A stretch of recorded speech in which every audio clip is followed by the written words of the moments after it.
Салам достор.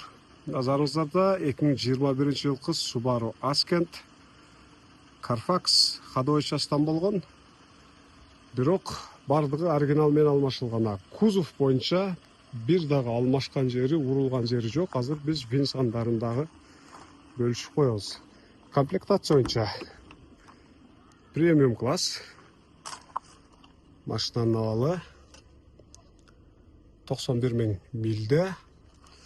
Эч кандай вложениянын кереги жок. Капитанский сиденье эмес, 3 ряд. Кыргызстанда практично билесиздер. Көп адам колдонот муну. Кимге винсандары кызык болсо му, Carfax айтканыбыздай. Кеттик. Мынакей 3 ряд эмес. 3 ряд, бирок капитанский сиденье эмес. Бардыгы ордунда.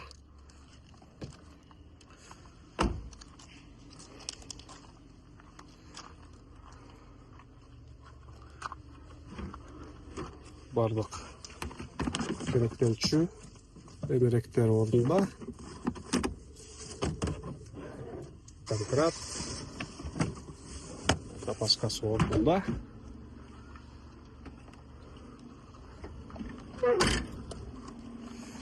Экибеш турбина болот экен, тартыштарына сөз жок. Жалпы обзордон алып коелу. Жана үстүндө 750 литрлик автобокс белекке. Машина жаңы келди. Келгенине бир 5 күн убакыт болду. Жаңы ээсин күтөт буйрса отурасыздар. Машинада бир гана вложение бар. Сиздер айдап баргычаңды чаң болуп калат, бирсине жууп аласыздар.